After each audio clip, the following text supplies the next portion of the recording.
This People's Pharmacy podcast is brought to you in part by ValiSure, the pharmacy that checks. Approximately 80% of all drugs are produced in factories in China and India. ValiSure is the first and only online pharmacy that chemically analyzes every batch of every medication it sells at no additional cost to consumers.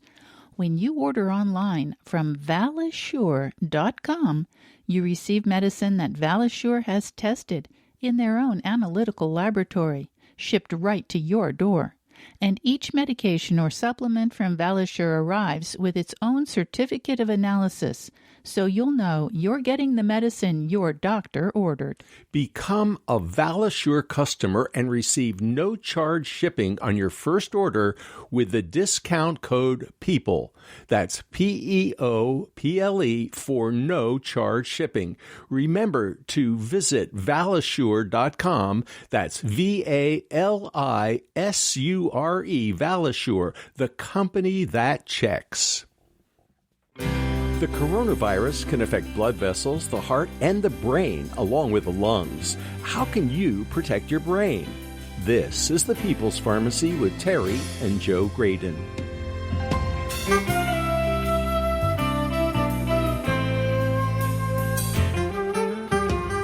Dr. Dale Bredesen is an expert on the aging brain. This neuroscientist has been studying Alzheimer's disease for decades. What insights does he have on how to protect cognitive function during the pandemic?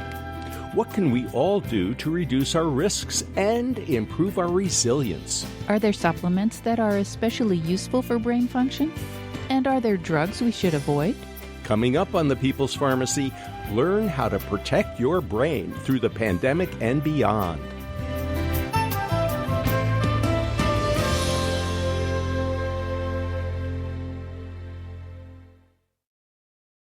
In the People's Pharmacy Health Headlines, an unusual cruise offers insight on how common it is for people to have a silent infection with COVID-19. The cruise was a scientific expedition to Antarctica that left Argentina in mid-March, just before the World Health Organization declared a global pandemic. There were 217 people on board, all of whom had been screened before embarkation. Because the boat was not allowed to dock anywhere for 2 weeks, it acted as a sealed bubble. Despite careful infection control procedures, people began to become ill. 2 weeks after departure, the ship arrived in Montevideo, Uruguay, where 8 passengers and crew eventually needed medical evacuation.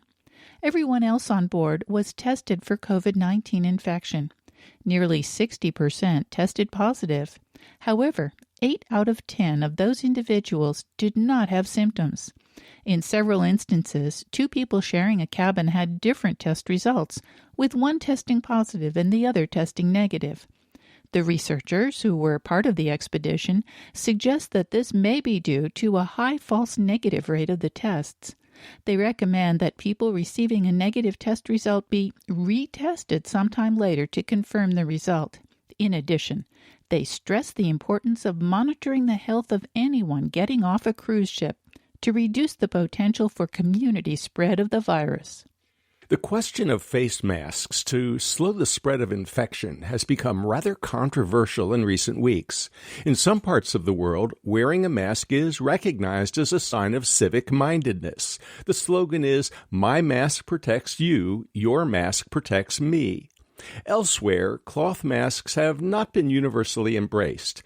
An international group of experts has examined the evidence on face masks in the Annals of Internal Medicine. While they acknowledge that there are no studies proving directly that cloth masks can reduce the transmission of the SARS-CoV-2 virus, they conclude that tightly fitting masks with several layers of cloth are supported by substantial evidence that they do reduce the dispersion of virus-carrying droplets and aerosols. They conclude that, quote, "the possible benefit of a modest reduction in transmission likely outweighs the possibility of harm." Like other public health experts, they see face mask use as complementing, not replacing, basic infection control measures, including hand washing, physical distancing, and surface disinfection. It has long been recognized that hypertension is a risk factor for cognitive dysfunction and dementia. It's less clear that lowering blood pressure with medications will reduce the risk of Alzheimer's disease. A meta-analysis involving 12 studies and over 90,000 participants has just addressed that question. The researchers found that over 4 years, people who took blood pressure medications were slightly less likely to be diagnosed with dementia or cognitive impairment. 7% of the subjects taking blood pressure drugs developed these deficits, compared to 7.5% of those on placebo. There was no significant difference in cognitive test scores. Investigators are trying to determine why some people remain asymptomatic after catching the SARS-2 virus, while others become deathly ill. Could genes make a difference?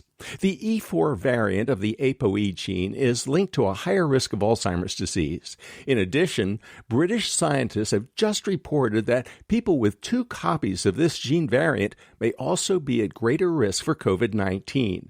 They analyzed the genetic makeup of more than 9,000 Britons. Approximately 2% carried 2 ApoE4 copies. However, among those who had tested positive for COVID-19, more than 5% had 2 copies of the E4 variant. That means people with 2 E4 ApoE genes were about twice as likely to have become infected as those with the more common E3 variants. The lead investigator noted that people with dementia are at high risk of developing severe COVID-19.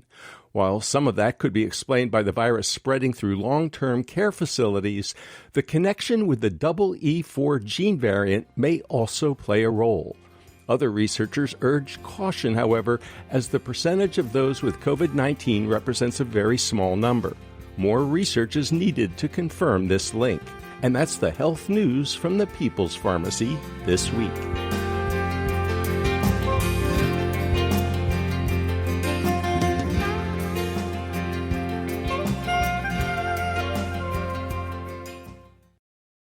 Welcome to the People's Pharmacy. I'm Joe Graydon. And I'm Terry Graydon. COVID-19 doesn't just affect the lungs. The vascular system is also a target of this virus. And that means the brain can also be affected. To find out how, we're talking with Dr. Dale Bredesen, an expert on aging and neurodegenerative diseases. He's professor of molecular and medical pharmacology at UCLA. Dr. Bredesen is also the founding president and CEO of the Buck Institute for Research on Aging. He's the author of The End of Alzheimer's, the first program to prevent and reverse cognitive decline. Welcome back to the People's Pharmacy, Dr. Dale Bredesen. Thank you very much, Terry and Joe. Great to be back. Thank you for having me. Dr. Bredesen, since last we talked, it seems like there has been an incredible revolution, if you like, in thinking about theories of Alzheimer's disease and dementia.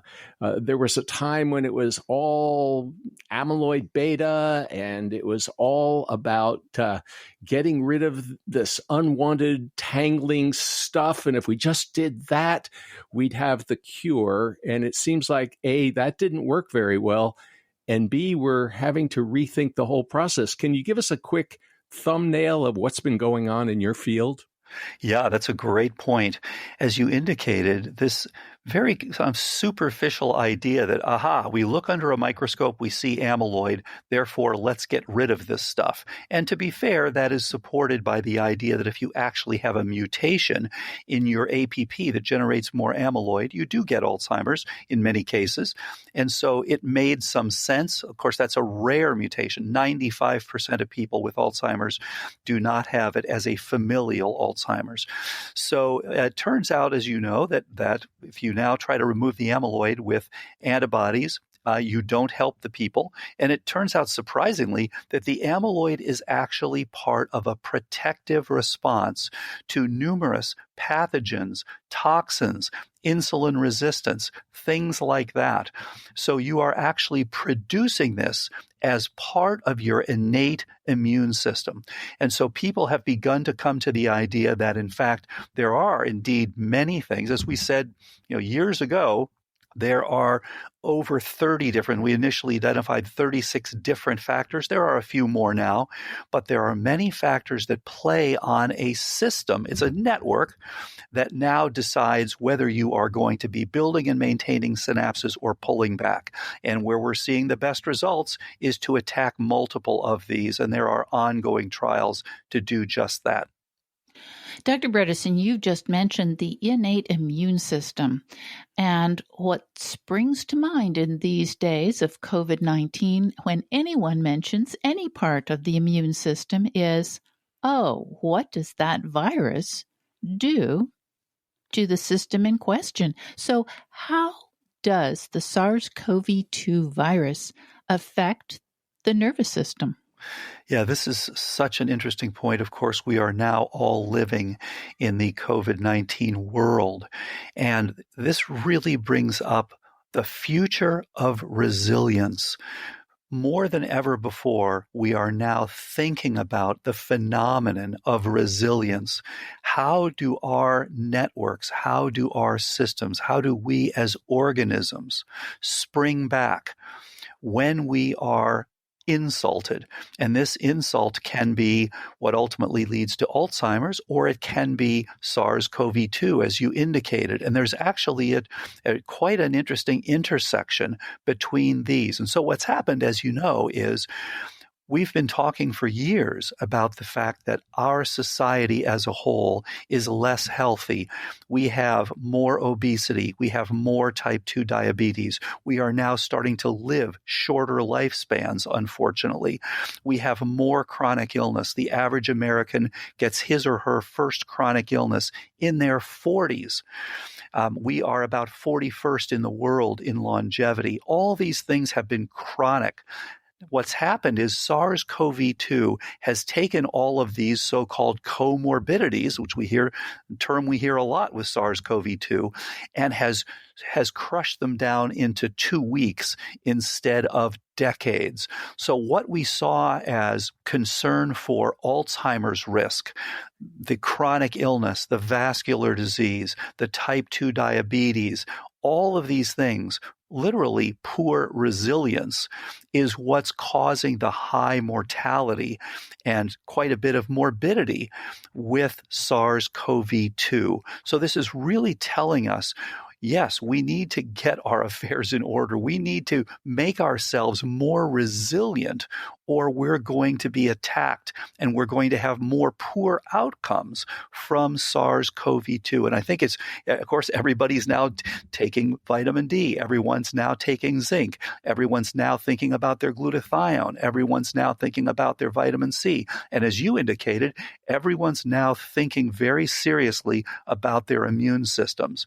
On the one hand, we want to have enough of a response to various viruses, including SARS-CoV-2, because that's needed to keep the virus, hopefully to make it so that you don't ever have a significant infection. And of course, various studies are showing different rates of asymptomatic COVID-2. You have a lot of healthy young people that never even knew they had it. And on the other hand, as you get older and older and you're in less good shape, of course, with less resilience, your chance of getting a very significant infection and potentially dying from that infection goes up. So on the other hand, you don't want to have such a dramatic cytokine storm that you end up dying from your immune response.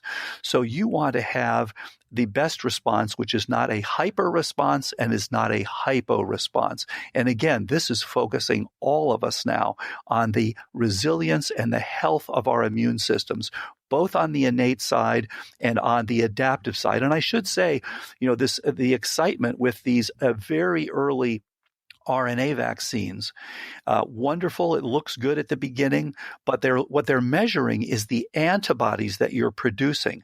In viral infections, typically it's the cellular arm that's at least as important and potentially more important to protect you against the virus. So we really want to have a good outcome both on the immunoglobulin side, on the humoral side, and on the cellular side.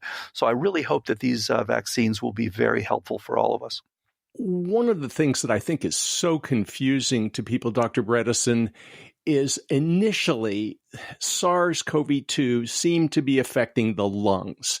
Yeah. And that's what everybody was worried about. Oh my gosh, I won't be able to get enough oxygen. I'll have trouble breathing. I'll end up intubated, and that's a pretty scary outcome. But then we learned, well, wait a minute. A lot of people are experiencing what they call vascular problems. They were having blood clots. They were having strokes. And some of them were, fairly young people. And then young kids were experiencing a sort of inflammatory reaction. So it seems like there's a lot of inflammation going on with COVID-19. And I'm wondering if that inflammation is also affecting the brain and is also responsible for some of the neurologic symptoms. Can you tell us a little bit more about the neurological complications of COVID-19? Absolutely. And, this is so reminiscent of what we saw.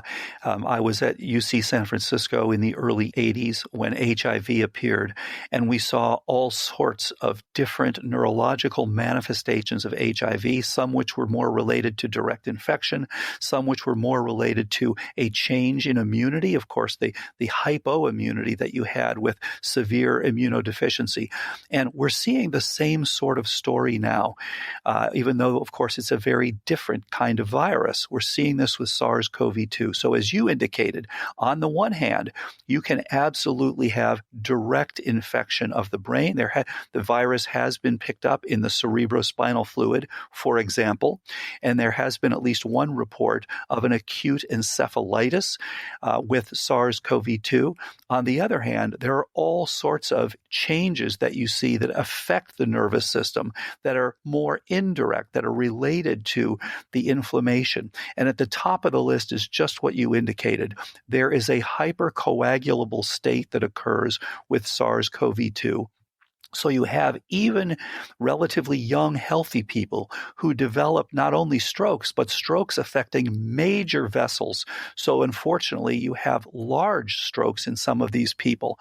So you have the hypercoagulable state. Then, as you mentioned, you alluded to Kawasaki syndrome, which is really an inflammatory syndrome, often in very young children, which can be a very dangerous syndrome because of the aneurysms that occur. And then you have all sorts of other things. Of course, you have loss of sense of smell that's been recorded repeatedly, very common. Loss of sense of taste.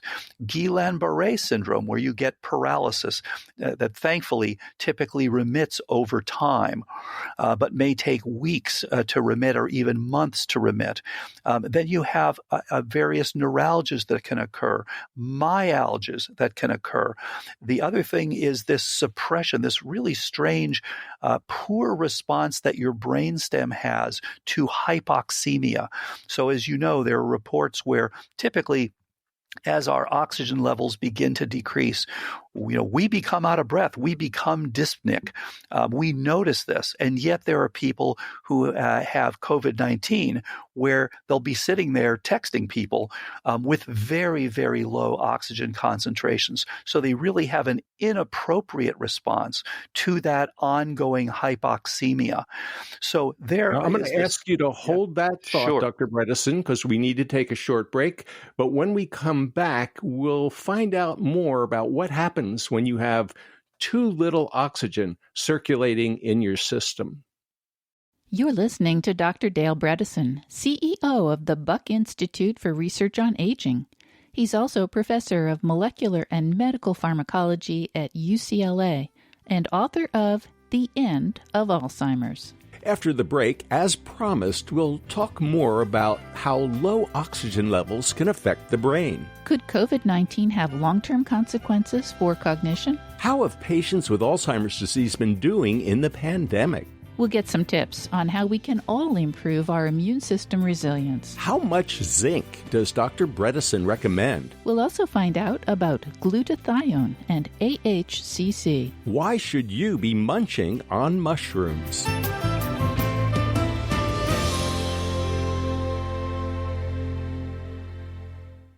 You're listening to The People's Pharmacy with Joe and Terry Graydon.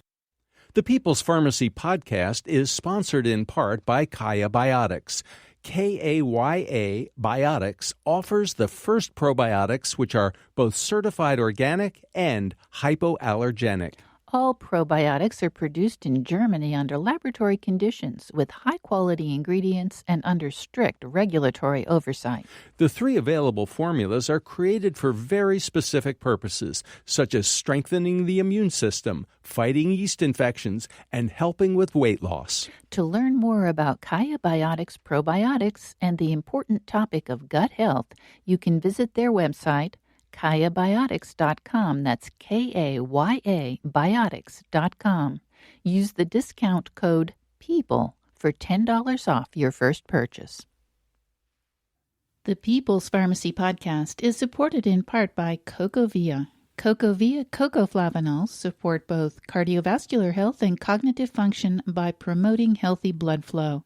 That transports oxygen and nutrients to vital organs and muscles, including your heart and brain. CocoVia now comes in an even more concentrated formula with 450 milligrams of cocoflavanols, 5 times more than the leading dark chocolate bar and 15 times more than the leading cocoa powder. CocoVia has a proprietary process that preserves cocoflavanols at the highest levels. The product undergoes rigorous testing at every stage to guarantee the highest level of cocoflavanols per serving and to provide the purest, highest quality product possible. People's Pharmacy listeners can now try CocoVia for 25% off by using the code PEOPLES25 at cocovia.com.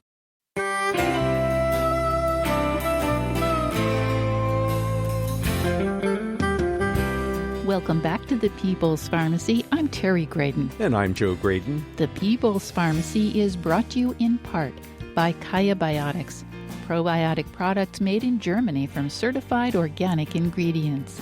Kaya Biotics.com. And by CocoVia, the maker of high-potency cocoflavonoid supplements that support cognitive and cardiovascular health. More information at cocovia.com. Also by Verizana, an analytical laboratory providing home health tests for hormones, gut health, and the microbiome. Online at verisana.com. Today we are talking about the coronavirus and how it affects the nervous system. Will the infection put people at higher risk for Alzheimer's disease or other types of dementia? What role does inflammation play? And what about zinc? Is this mineral important for immune system function and brain health? How much is enough? Our guest is Dr. Dale Bredesen. He is an expert on aging and neurodegenerative diseases. Dr. Bredesen is professor of molecular and medical pharmacology at UCLA and the founding president and CEO of the Buck Institute for Research on Aging. His book is The End of Alzheimer's, the first program to prevent and reverse cognitive decline. Dr. Bredesen, you were just talking about the fact that people may have very low oxygen levels, relatively speaking, but not realize it. And I'm wondering if you could tell us what the consequences of that might be, because their brainstem isn't working as well as it should be. And then if there are any other psychiatric side effects associated with COVID-19. Yes, this is a good point. So the problem, of course, is that these systems, and we don't know for sure that it's a brainstem effect. That's the best guess based on what is actually required for this feedback. But whatever it is, there is this repeated finding that many people do not recognize their own hypoxemia. And any time you have a poor feedback in a system, you're not getting the advantage of that system. It's a little bit like not having pain while while someone's breaking your arm. You can have a lot of damage without recognizing it. So people can literally crash without having the warning. Most of us will notice as our oxygen begins to fall.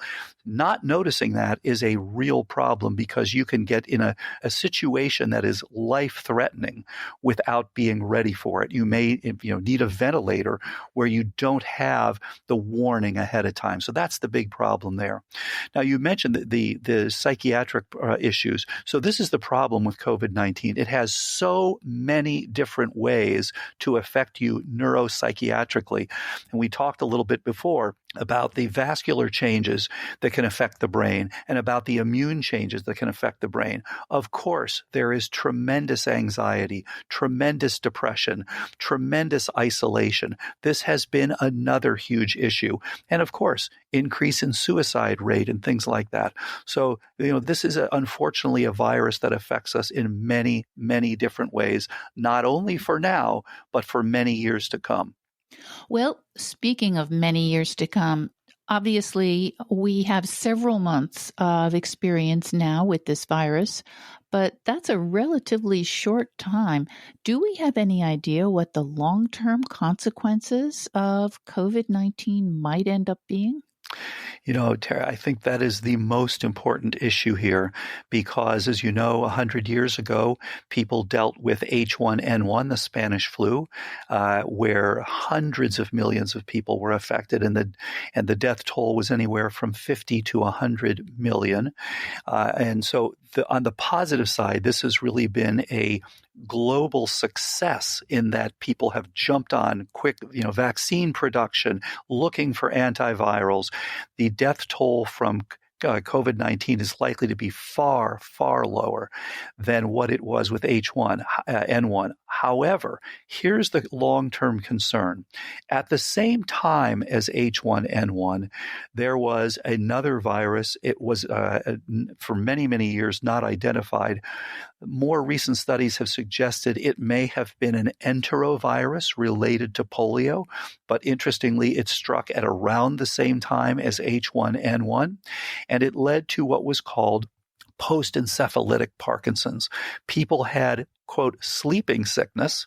They often got better, but years later developed Parkinson's or other neuropsychiatric changes. And of course, this was famously written about in Awakenings by Oliver Sacks, and of course it became a well-known film, and on and on. And so when you have a virus that attacks the nervous system, as SARS-CoV-2 can do, and has impacts, then you have this increased risk. And so many people are concerned that down the road, are we going to see, related to this pandemic, increases in multiple sclerosis-like presentations, increases in Alzheimer's-like presentations, increases in Parkinson's-like presentations, all related to these transient infections now that can produce the damage that increases your likelihood of getting these critical degenerative and inflammatory problems down the road. So we're all holding our breath in the neurological and psychiatric communities for whether we're going to see a huge influx of these patients down the road. That's the big question. And related to that, is there something that we can do about this now? And of course, this brings us right back to the whole issue of resilience and building up an optimal immune response, not hyper, not hypo, optimal systems, both on the innate side, and the adaptive side, optimal hormonal systems, optimal trophic systems, optimal nutritional systems, all of these things to minimize the likelihood that we will end up with these degenerative and inflammatory conditions down the road. Now, Dr. Bredesen, you are an expert in Alzheimer's disease. And I'm wondering how COVID-19 affects your patients, the people who have been diagnosed with Alzheimer's disease. That's a great question. And so we are in the middle now of the very first study in history in which, instead of predetermining a treatment, which has been, as you know, all the previous studies, you predetermine we're going to treat with drug A or lifestyle B or what have you. In this case, what we're doing is quite different. We're saying, for each person, what are all the contributors that affected your cognitive decline? And so we look at many, many different parameters. And then for each person, we address all of those. And we're doing this with three outstanding physicians. This is Dr. Anne Hathaway, Dr. Kathleen Toops, and Dr. Deborah Gordon.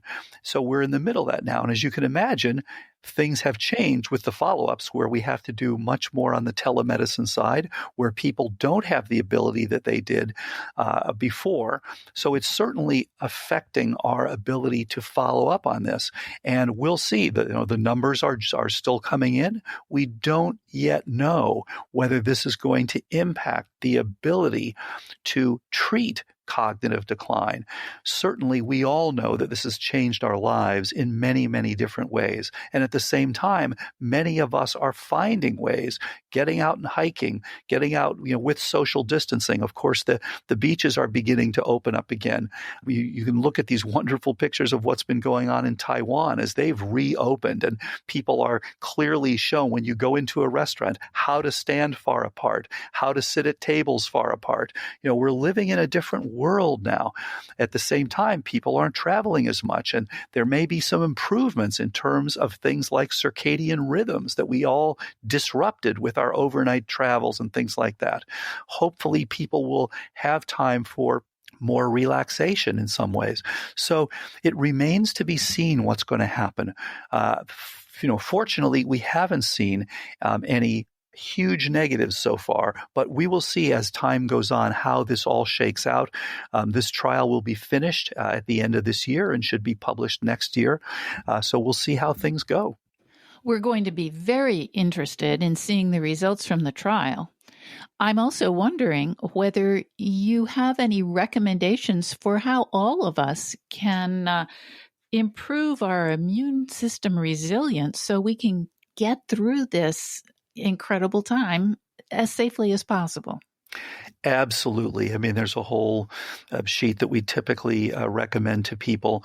And to summarize it, of course, again, this brings up just being healthy as the first part. So, making sure that you don't have leaky gut, that you don't have ongoing inflammation, that you are getting into some mild ketosis, which is so helpful for Alzheimer's as well. Of course, many of us are taking some zinc, which is helpful for your immune system. Actually helps to focus your immune system. Getting appropriate vitamin D, getting appropriate vitamin C, making sure that you don't have a low glutathione level, which is such a common problem for those of us dealing with the toxins that so many of us are living in what we think of as the Alzheimer's soup. It's been surprising to me as someone who, when I trained, Alzheimer's was something where we didn't associate this problem with exposure to toxins. We see now that whether it's metallotoxins or organic toxins or biotoxins, we see this again and again and again. So making sure that you don't have exposure to these things, so critical. And then there are things, I myself like to take something called AHCC, which actually supports the cellular arm of your adaptive system. And this has been used, by many different people. And again, the cellular part of your adaptive immune system is important for dealing with viruses. So there's a whole set of things. And then, of course, the exposure. A recent point made that was published showing that the less exposure you had, the less likely you were to develop a severe case. So again, no big surprise. If you get exposed to massive amounts of the virus, your chances are much less. You want to minimize that exposure. And so masks, social distancing, and then, of course, remember that this actually can be present on your mucous membranes. So even things like mouthwashes that have some peroxide in them, for example, can be helpful. Making sure that your sinuses are clean. All of these things, making sure, good hand washing. There are certain things that, as you know, tend to be helpful. Others that tend to not be as helpful. The good news, the coronavirus is not a particularly hardy virus. It's got that corona on it. So, you can destroy it fairly easily with temperature, fairly easily with soap and, washing. There are some things that, in fact, haven't been as good. But in general, this is a relatively easy virus to destroy if you're just diligent and careful about it. Dr. Bredesen, you've mentioned a few things that people may want to know a little bit more about. How much zinc should we consider taking? What is glutathione and how much do we take? And what the heck is AHCC? And again, appropriate dose? Great point. So with glutathione, this is the major detoxifier and antioxidant in your body. It is a tripeptide with a critical sulfhydryl, so therefore it can be reduced or oxidized, and it's used by your cells for detoxifying and for dealing with free radicals and things like that. Many of us have suboptimal levels of glutathione, so again, I recommend to everybody, just as most people know their blood pressure and most people know their cholesterol, it's a good idea to know a set of things for your resilience, and among these, of course, vitamin D we talked about earlier, and one of these things is glutathione. And so helpful to know if your glutathione is up to snuff. You can take And how can you raise it if it's not? Very good point. You can raise this by taking N-acetylcysteine, and typically people take 500 milligrams of that once or twice a day. Now, that allows your body to make it because the N-acetylcysteine is a precursor for the tripeptide. Then you can also increase it more rapidly, but you don't want to do this without the N-acetylcysteine on alternate days. You can either take liposomal glutathione. If you just take plain glutathione, it's not absorbed very well. Liposomal glutathione will get your glutathione up quickly. You can also take S-acetyl glutathione, another good way to get this done. So, and I like to take that. Zinc, you mentioned, is another important one, and AHCC. So zinc, you don't want to take more than 50 milligrams. And again, it's good to know not only your zinc, but your copper to zinc ratio, because these two things, to some extent, antagonize each other. You don't want to get too high on the copper. You don't want to get too high on the zinc, as has been shown by Professor George Brewer from University of Michigan, who spent his career looking at copper and zinc and their relationship to things like your cognition. Most of us tend to be a bit high on the copper levels, probably because of the copper piping we're all exposed to, in part potentially from copper that is in many, many different vitamins and things like that. So most of us are a little too high on the copper, a little too low on the zinc. We want these to be about 1-to-1. But if you do want to increase your zinc, and again, I recommend that people check both of those, then you can take anywhere, typically 20, 30 milligrams of zinc, and you can take this as zinc picolinate, for example. You don't want to go above 50 without working with a doctor because that can be toxic to you, and again can prevent you from absorbing copper, for example, so that you can actually get too low on your copper. And then you mentioned AHCC, which is active hexose correlated compound. This is actually a mushroom extract, which turns out to be quite helpful to support your innate immune system, or I should say not the innate side of it, the adaptive, but specifically the cellular part of the adaptive. So quite good for your helper cells, CD4 cells, which of course are the ones that are quite low with HIV. And by the way, you also have a state of reduced immunity, not as severe as in HIV, but you do have a state of immune insufficiency with SARS-CoV-2. And in fact, one of the hallmarks of it is that you have lymphopenia. You look at people's lymphocyte counts, they are low, typically with SARS-CoV-2. So all of these things can help support our immune systems and help to prevent us from getting attacked by SARS-CoV-2. Couldn't we just eat a bunch of mushrooms on a regular basis? Wouldn't that do the job? Actually, that can be helpful, and so for many of these things, you want to do this if you can in the most natural way. But with AHCC, you'd have to eat a lot of mushrooms. So this does give you a little boost. But yes, of course, we recommend that everyone eat a very healthy diet. Again, this pandemic is telling us that many of us have not been eating optimal diets. You are listening to Dr. Dale Bredesen, Professor of Molecular and Medical Pharmacology at UCLA. Dr. Bredesen is also the founding president and CEO of the Buck Institute for Research on Aging. He's the author of The End of Alzheimer's. And of course, we don't want to imply that anybody's diet is the reason that they may become infected or the reason that their infection may become severe. There are many, many more factors involved. However, after the break, we will talk more about the significance of diet to improve our resistance against SARS-CoV-2, the virus that causes COVID-19. Should you be using the Chronometer app to track your micronutrients? We encounter a lot of toxic stuff in everyday life, like mercury, lead, or mold. What should we do about it? We'll also find out how anticholinergic drugs affect the brain, including the heartburn medicines we call PPIs.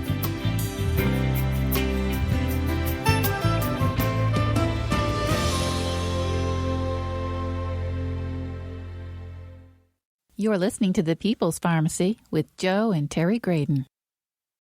This People's Pharmacy podcast is brought to you in part by Verizana.com. Verizana Lab offers home health tests that allow you to monitor your hormones and health conditions. You can take control of the quantitative assessment of your health and learn about male and female hormone balance, the stress hormone cortisol, leaky gut, gluten intolerance, or your gut microbiome. Take a more active role in tracking your health and take 20% off your first order of a mail-in testing opportunity with the discount code PEOPLE. That's PEOPLE, all uppercase. To learn more, go to Verizana.com. That's Verisana.com.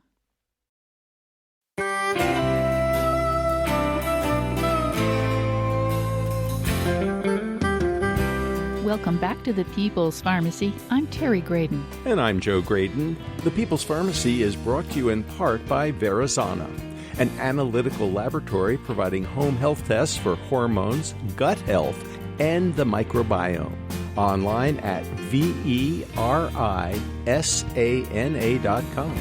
And by Kaya Biotics, probiotic products made in Germany from certified organic ingredients. KAYA Biotics.com. Today we are talking about SARS-2 and the brain. Is there anything we can do to improve our resistance to this virus? Our guest is Dr. Dale Bredesen, Professor of Molecular and Medical Pharmacology at UCLA and the founding president and CEO of the Buck Institute for Research on Aging. His book is The End of Alzheimer's, the first program to prevent and reverse cognitive decline. Dr. Bredesen, you've been talking a lot about resilience, and we know that when it comes to the coronavirus, that about 80% of people do really pretty well. Many of them might not even realize they've been infected. Some will have modest symptoms, not enough to even make them feel ill. But then there's that other 20%, that 20% that's not very resilient. And if I'm understanding you correctly, it's building our resilience before we become infected. It's almost too late once the horses are out of the barn. And that's true for a lot of things, whether it's blood pressure, whether it's diabetes, but in particular, when it comes to dementia or Alzheimer's disease. So in a quick overview, perhaps you can tell us what you generally recommend, recognizing that not Alzheimer's disease is created equal. What can people do to improve their brain resilience so that when they reach their 80s or 90s or even later, that their brains will be as healthy as possible and they will be resilient against cognitive dysfunction. Yeah, that's a great point. We have all been taught that there is nothing to do about Alzheimer's. There's nothing that will prevent, delay, reverse cognitive decline, and that we don't know what causes this illness. And our research over the years, and that of others, has shown that that is simply not the case. That in fact, the armamentarium, especially for prevention and early reversal, is huge. There is a tremendous amount. And again, just as you alluded to with the SARS-CoV-2, this is largely about being ready. This is largely, the old claim, I think it was Edison who said, failing to prepare is preparing to fail. And that's where we are with these illnesses. And again, SARS-CoV-2 has crunched this down into 2 weeks. What we're really talking about is decades with Alzheimer's. So we really are ill-equipped for facing these various things, these various chronic illnesses, because we are not creating resilience. So we start the simple things: diet, exercise, sleep, stress, brain training, and then we can go on from there to more specifics. But diet, we all know that we are exposed to too much in the way of high, simple carbohydrates. We simply live in a world where this is not the way we were evolutionarily designed to function. So I have a whole list of things that I started, and I'm sure everybody does. They have a list of things that they started during COVID-19. Hey, I can't travel, so here are the things I'm going to do. One of the things I started was something called chronometer. It's or chronometer, whatever you like to call it, but it's a way to follow your own diet. And it's a free thing you can use, and it tells you, all the things, all the different nutrients. Are you too high? Are you too low? And no surprise, what I found for myself is that I am too high on the carbs, too low on the fats, the good fats, and kind of intermediate on the protein, probably not quite high enough. And I kind of suspected this, but I thought I was eating a fairly healthy diet, but it's not easy to get there. Well, you want to drive yourself into a mild ketosis based on a plant-rich, high fiber. It turns out fiber is so critical. Cholesterol, detox, glycemic control, bowel function, microbiome. It's amazing how important it is and how poor most of us are in our overall consumption of critical fiber. So, we want that high plant-based diet with mild ketosis. We call this KetoFlex 12-3. And then exercise, making sure that we get out each day. And yeah, if you can social distance, great, get out, and whether you like jogging. And you do really need, for Alzheimer's prevention, you need to get the heart rate up. You need to get the vessels, you need to get the heart pumping, the vessels working. I even recommend for a lot of people EWOT, which is exercise with oxygen therapy. You need to support that brain. Very interesting study showing that just looking at your SpO2, the mean oxygen status, oxygen saturation while you're sleeping, is directly proportional to your hippocampal volume. Striking study. So if you're dropping your nocturnal oxygen saturation, you are at risk for some atrophy in your brain. So exercise, sleep. Make sure you don't have reduced oxygen concentrations, as I mentioned, while you're sleeping. Stress levels, huge, especially with COVID-19. We're all under more stress, let's face it. So let's minimize that. Whether you like meditation, whether you like playing the piano, whether you like taking walks, whether you like listening to concerts, whatever it is, make sure to have joy. Make sure to have that, that reduction in stress. And there are all sorts of ways to do that. Brain training, getting that stimulation. And interestingly, we are finding that people do better if they have stimulation as well, with things like light stimulation and or magnetic stimulation. There's even microcurrent and things like this. So a mild stimulation of your brain, helpful. Some have been using what's called via light, but there are other ways to do this. This does tend to be helpful. In a TBI study with traumatic brain injury, they actually found that just being exposed to blue light during the mornings and during the day seems to be helpful as well. Getting your circadians and dealing with your circadians. Dr. Bredesen, diet is important to keep our brains healthy. And I have two questions. You mentioned chronometer.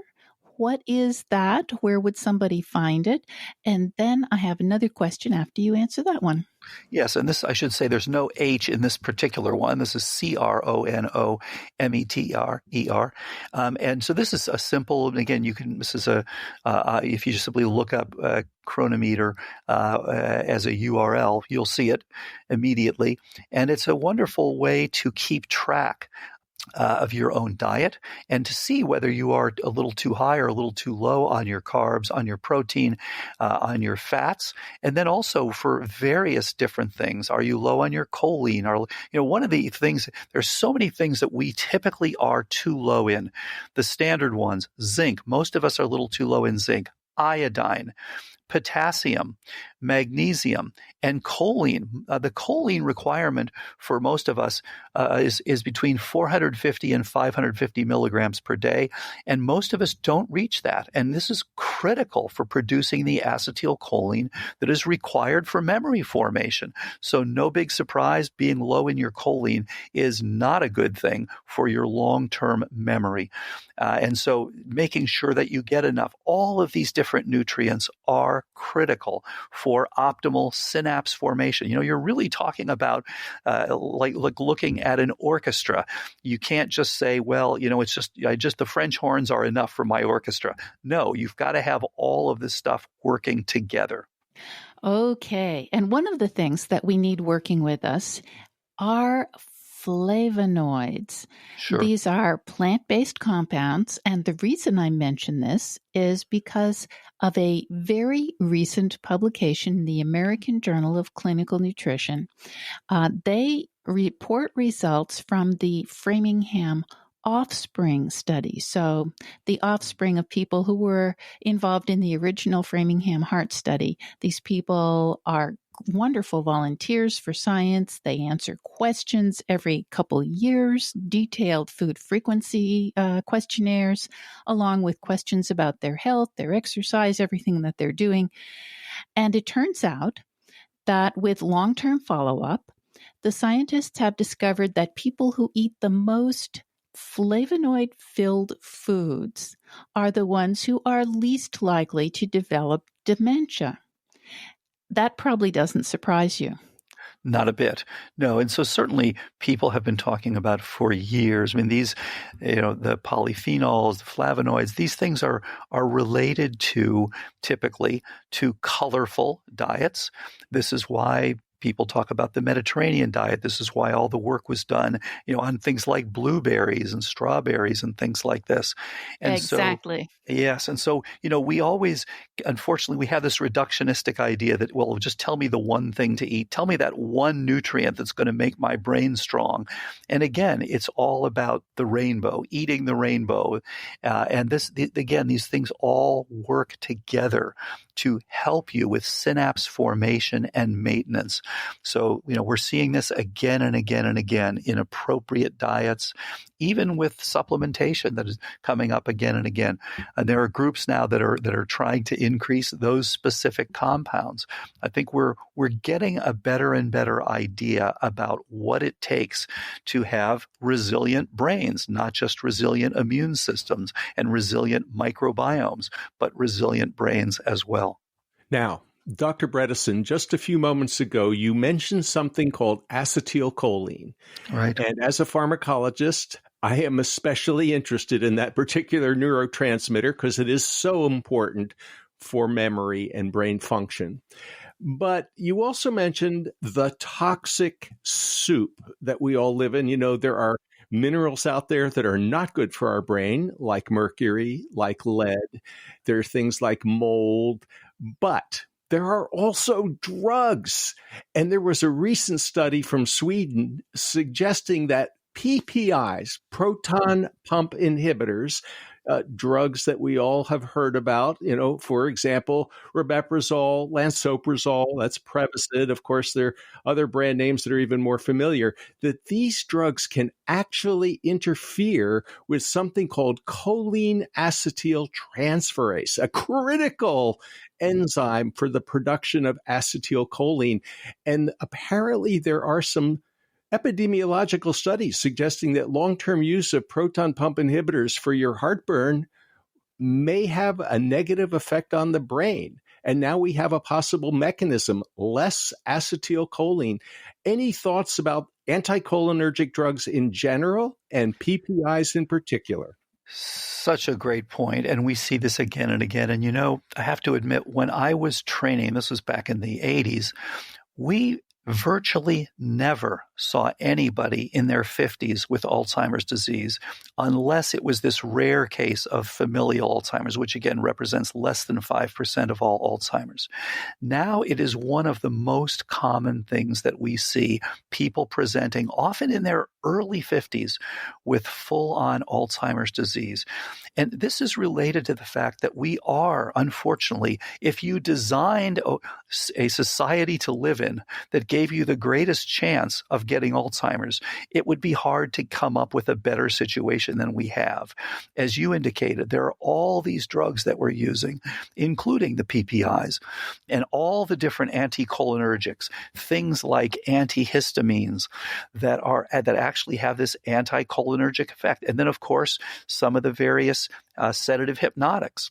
All of these things affect our brains. And then beyond that, we are not recognizing that we live in this toxic Alzheimer's soup, whether it's, as you mentioned, the mercury that we're exposed to frequently. And we see this again and again and again with people who either have this because of eating large mouth, long live fish, such as lots and lots of tuna, things like that.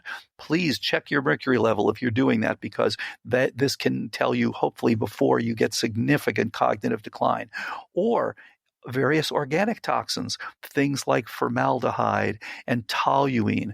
These are things that can increase your risk for cognitive decline. And then biotoxins, really striking how many people have high exposure to things like mycotoxins, trichothecenes, and ochratoxin A and gliotoxin, and on, these things that are actually produced by specific mold species. And the problem is that we aren't aware of these. It's as if you didn't check your cholesterol until you had a heart attack. It's that sort of problem. So we all should be getting what we call a cognoscopy. Just as we all know to get a colonoscopy when we turn 50, all of us who are 45 or over should have a cognoscopy to see where we stand. Just as you indicated, if you are on these various medications, please check to see if there are alternative ways that you can deal with this. I found myself, when I changed my diet over to much more of a plant-rich diet, I had zero reflux. And I had little minor problems with reflux before that, but completely gone when I switched over to a more healthy diet. And so these things can be so important. A number of our friends had taken these PPIs for years and have been able to get off them when they do the appropriate things dietary-wise. So as you indicated, these things really put you at increased risk. And of course, they reduce your zinc absorption. They reduce your B12 absorption. They reduce your gastric acidity. Turns out gastric acidity, very important for enzyme activation, very important for nutrient absorption. So these things are absolutely critical, and messing with them and saying, oh, let's just stop that is really 20th century medicine. 21st century medicine is about asking why. Why is the problem there, and getting at the root cause instead of simply putting a Band-Aid over it and letting the system function abnormally for a long period of time, because that just puts you at increased risk for all the problems we've been talking about today. Dr. Bredesen, everyone has heard about the microbiome of the digestive tract. At least I hope they have by now. And I think health professionals have known for many, many decades that, yeah, we've got a lot of stuff in our colons, a lot of bacteria and probably viruses and maybe even fungi, and who knows what else is there. The idea that there could be stuff in our brains, I think that comes as a shock to just about everyone. And so could you talk a little bit about the microbiome of the brain, and in particular, the herpes virus, HSV1 and HSV6 and HSV7, and what else? What other viruses, or dare I say it, bacteria might be lurking around in our brains and doing things that might not be desirable? Yeah, this is a wonderful point. Of course, as you indicated, there's such gathering information about the fact that our microbiome in our gut is critically related to everything from mood to Parkinson's disease to Alzheimer's disease to our various metabolic parameters. And these are absolutely crucial. So optimizing that is critical. However, the big surprise, as you indicated, is that there are various organisms in our brain. Now, of course, when I trained, the thought was, of course, your brain should be a sterile organ. And to be fair, we still don't know. The jury is out about whether it's actually helpful to have specific organisms within your brain, because we're finding out with many of these areas, like your oral microbiome and your sinus microbiome, that having the good guys there is very helpful for keeping the bad guys out. It's not just about sterility, it's about optimization. Now, in your brain, you can live, as far as we know, you can live a completely normal life without herpes simplex in your brain. So it's a little different than the gut. You don't seem to be required to have these. But the big surprise, as you indicated, is that we're finding these again and again. And just to set the stage here, let's talk for a moment about what you actually find in an Alzheimer's brain with respect to microorganisms. As you indicated, you find herpes simplex 1, you can find herpes simplex 2, you can find HHV6A, you can find HHV6B. You can find other herpes viruses. You can find P. gingivalis, which is from the mouth, Porphyromonas gingivalis, associated with periodontitis. You can find multiple other bacteria from the mouth, F. nucleatum, T. denticola, Prevotella intermedia. All of these things can be found in the brains. You can find various molds and yeasts, things like Candida, and things like from your sinuses, some of the molds that you find. So you can find spirochetes like Borrelia. You can find other tick-related infections. So it's a veritable zoo of what you can find in the brain. Unlike the gut, it's not yet clear whether it's actually helpful to have good bacteria there. But it's clear that in many, many cases, there is this communication that we didn't realize before exists. And there's some wonderful work going on from Professor Rudy Tanzi at Harvard looking at, is there a normal microbiome of the brain, which I think is going to be fascinating to understand. But there was a wonderful study done recently where there was an injection of Candida. Candida is something that, many of us can have. As you know, you can get thrush from Candida if you don't have a good immune system. But this is something that's relatively common. It can affect, genital regions in people. There are lots of ways to get exposed to Candida. You can see it in your gut, et cetera. And so a study was done in which Candida was injected because we're exposed to this so much, and it was injected into rodents. And the assumption was, of course, the blood-brain barrier would keep Candida out of the brain. Here's the big surprise. It didn't. Candida easily accessed through the blood-brain barrier, set up, and of course, immediately the brain set to work in rejecting this Candida. And when you look at the rejection, it looked very much like the earliest stages of innate immune system response, essentially on the way to the earliest stages of Alzheimer's. So this comes right back to the idea that Alzheimer's really is about protecting the brain from all these different insults, various pathogens, various toxins, trophic losses, all of these things, metal exposures, things like this. So the brain is trying to protect itself, and the innate immune system, the chronic activation of that is so critical. And in fact, what you see with Alzheimer's patients is that the phagocytosis side and the presentation side is not up to snuff. And so what you have, again, what we see to some extent with COVID-19, you've got the activation of the innate side because you're not completing this optimally with the adaptive side. Now let's come back for a minute to HSV because you mentioned that. There was a recent study done with these three-dimensional cultures, and it showed exactly what we've suspected all along from the epidemiology studies.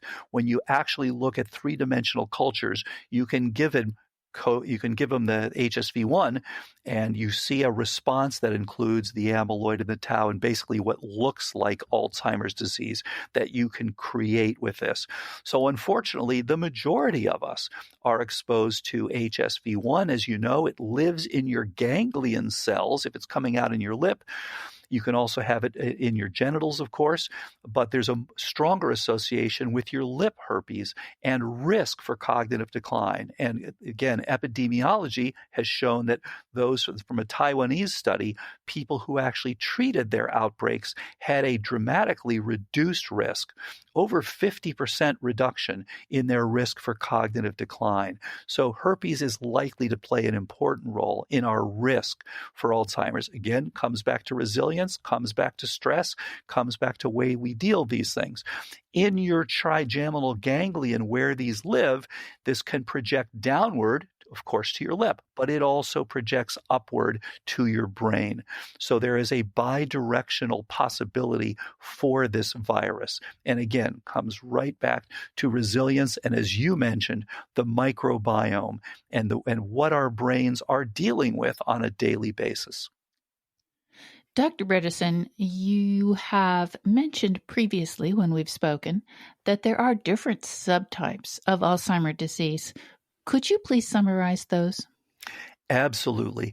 And what we found as we started years ago to look at what drives this problem, we found that if we now started to increase data set size, so again, if you want to know if the orchestra is playing right, you want to know what all the instruments are doing, not just one of them. So you start looking at what's the status with insulin resistance, because that's well known epidemiologically to be a concern for Alzheimer's. What's the status of ongoing inflammation and the innate immune system we've been talking about? What's the status with toxin exposure, et cetera? All of these things play onto that critical. And of course, genetics is another one. All of these things play onto this critical balance that we have between synaptoblastic ratio, the ability to make and store synapses, literally the ability to make and keep memories, and synaptoclastic activity, pulling back, which happens normally. We're all forgetting, actively the seventh song that played on the radio on the way to work yesterday, but chronically being on the wrong side of this is what's allowing us to downsize, and that ultimately is what's associated with Alzheimer's disease. So what we discovered then, and we published this originally back in 2015, and we continue to see the same thing, is that there are people who are on the wrong side of this balance, largely from what we call type 1 or inflammatory Alzheimer's. The main problem is this ongoing inflammation. Then there are people who have type 2 or atrophic Alzheimer's. They don't have a lot of inflammation there, but they just don't have the support. The BDNF levels are low. The various hormonal levels are low. The nutrient levels are low. All of these things, their homocysteines may be high. All of these things, you don't have the support to make and keep these synapses. Remember, this takes energy, this takes oxygen, this takes mitochondrial function, this takes trophic factors. Then something we call type 1.5, which is glycotoxic, and that's because when you have a lot of sugar around, you have two problems. You have the inflammation because of the glycation of these proteins, but you also have the atrophic effect because you are now insulin resistant. This is a very common problem. So that's type 1.5 or glycotoxic. And then there is type 3, toxic Alzheimer's. As I mentioned, metals, organics, biotoxins, all of these things. And that often looks and presents very differently. These are often younger people in their early 50s who often will have a non-amnestic presentation, problems with executive function, planning, calculation, shape recognition, all of these sorts of things that typically tip you off that this is a toxic type of Alzheimer's. That's type 3. Then type 4 is vascular, many people who just don't have the support, and then type 5, which is traumatic Alzheimer's.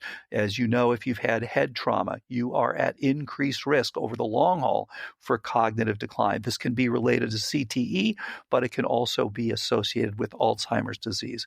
So those are 6 different subtypes, 1, 1.5, 2, 3, 4, and 5, that are related to different pieces. No surprise, many people have multiple contributors, but we want to identify these, and then we want to address each of these things because that's critical for best outcomes. Dr. Bredesen, I'd like to focus a little more on toxins, Yes. and one in particular, and that's aluminum. Aluminum has been controversial for decades, and a lot of people threw out their aluminum pots and pans 30, 40 years ago because they heard that maybe aluminum could be bad for their brain. There is a researcher in the UK by the name of Christopher Exley, and he has been on a warpath against aluminum for a very long time. He maintains that, there are a lot of factors that can contribute to Alzheimer's disease, but if there's no aluminum in the brain, that can reduce the risk rather dramatically. And we are exposed to aluminum through lots and lots of sources, not the least of which are a certain kind of antacids that are very popular. Yeah. Our aluminum antiperspirants, although people say, well, probably doesn't get into the body. But we could probably find aluminum in all kinds of places, including foods and even in our water. Your thoughts about aluminum in the brain? Yeah, so APP, the amyloid precursor protein, and actually amyloid itself, has been shown over the years, and certainly Dr. Ashley Bush is a good example. He's done some beautiful work to show that these are this is a metal responsive gene. And in fact, the A beta interacts strongly with, for example, copper and zinc. So this is a metal responsive system. It's also, as we talked about, it's an innate immune system associated system. So these things exist to protect you from all sorts of different things. Now, I have to say, we've never found that there's only one cause of Alzheimer's. If anything, all of the different work shows that there are many potential contributors. So on the one hand, I don't think you can say that there's any one thing that's the only thing, be it aluminum, be it insulin resistance, be it mycotoxins, on and on and on, be it ApoE4 genetics. But these are all critical contributors. And this is exactly why we recommend that people have a cognoscopy. And absolutely, this is, as I mentioned, a metal responsive system. So you want to check your mercury, include in there your iron, include in there your aluminum. There's a wonderful test you can get for all these different metals. You can get very easily that looks at these things. And so you're right. Aluminum was suggested decades ago. It was poo-pooed, again, as so many of these things are, because they look at these things as single features. People said, we don't think that mercury is a big player. Well, for many people, it's not. But for a few people who have very high mercury, it's the major player. So you really, again, have to think of this as many contributors to one critical system, which has this beautiful balance. And you really have to get to the bottom of this for all of them, and that includes aluminum. Now, Dr. Joseph Pizzorno has done some very nice updated epidemiology, looking at what are the things that are associated with cognitive decline versus other neurodegenerative conditions like ALS, for example, and Parkinson's. And in fact, one of the things that came out of his studies is that aluminum was one of the associations with cognitive decline. So I think when all is said and done, Alzheimer's will turn out, as one of its contributors, will turn out to be aluminum. But again, the jury is still out on that. Dr. Bredesen, you've mentioned mold, and a lot Yes. of us are exposed to mold. Yeah. We live in the South, and in the summertime, it's hot, it's humid, and if you have a house, you probably have a crawl space, and you may have air conditioning ducts, and mold is widespread. If you were exposed to mold in substantial quantities, what do you do about it? Yeah, this is something that is an ongoing issue. And again, people will say, hey, you're being silly. Mold is nothing. We're all exposed to mold. It's everywhere. Well, as someone trained, in classical neurology and classical neuroscience, I never thought I would be talking about mold. I never thought this was going to be an important issue. I never thought that there would be so many of these issues that we would be discussing, like stress and like joy and like all these sorts of things. But, you just can't argue with, again and again, these studies showing that these things are critical. When we started to treat people and saw the first successes, which started back in 2012, there was a whole group of people that didn't seem to be responding as well as other people did. They just seemed to go right through it in treatment. We started to look into this group. This is before we knew about type 3 Alzheimer's, and started to talk to the spouses and started to look at how these people were living. What are they exposed to?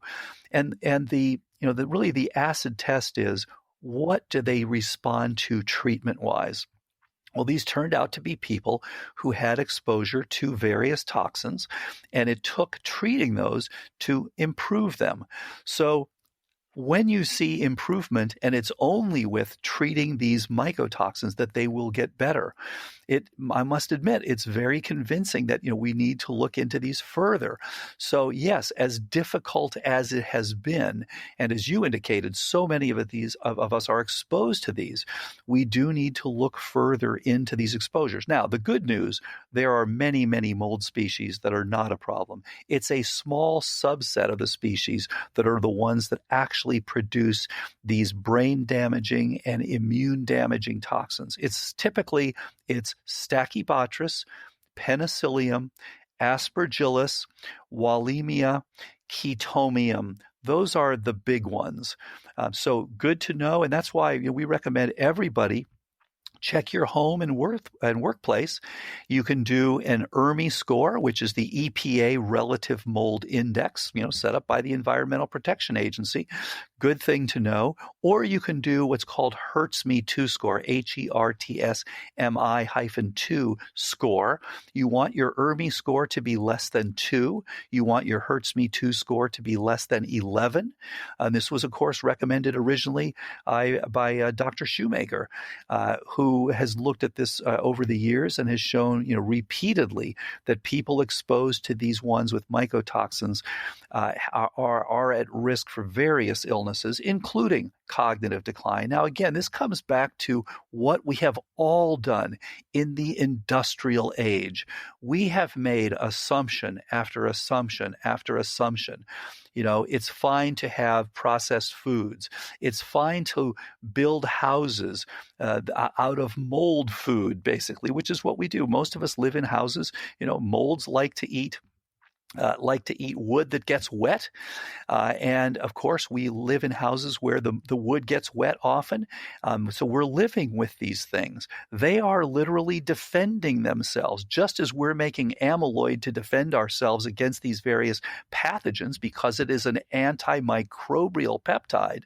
In fact, the molds are responding to things like treated wood by saying we're going to defend ourselves by making these things. And as Dr. Shoemaker has pointed out, with the onset of fungicides, of course, they are responding more than ever.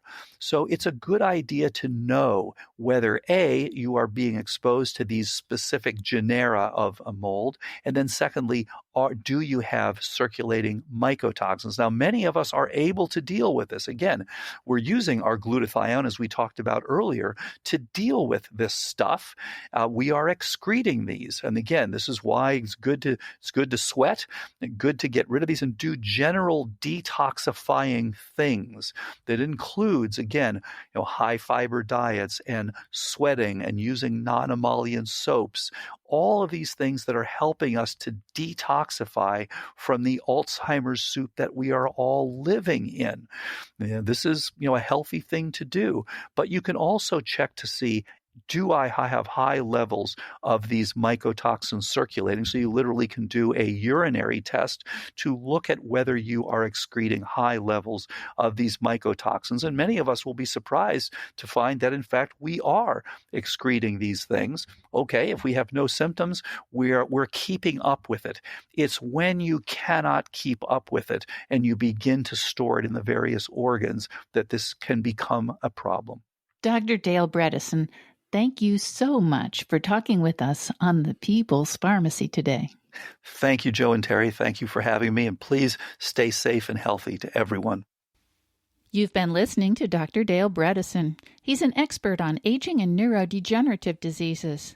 Dr. Bredesen is professor of molecular and medical pharmacology at UCLA, and he's the founding president and CEO of the Buck Institute for Research on Aging.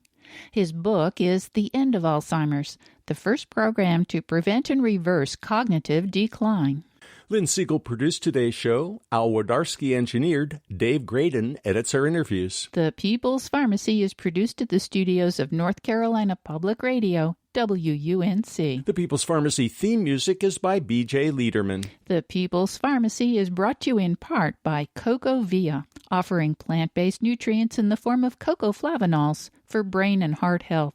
Online at cocovia.com. Also by Kaya Biotics, probiotic products made in Germany from certified organic ingredients. KAYA Biotics.com.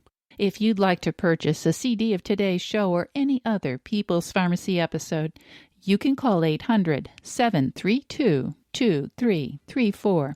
Today's show is number 1214. That number? 800-732-2334. You can also place the order online at peoplespharmacy.com. When you visit our site, you can share your thoughts about today's show. You can also subscribe to the podcast. This week, the podcast will contain questions we didn't have time for just now. So, if you'd like to know about the brain microbiome, how herpes virus might be linked to dementia, or the possible role of aluminum in Alzheimer's disease, be sure to listen. When you visit the website, you could also sign up for our free online newsletter. Get the latest news about COVID-19 and other important health stories. In Durham, North Carolina, I'm Joe Graydon. And I'm Terry Graydon. Thank you for listening. Please join us again next week.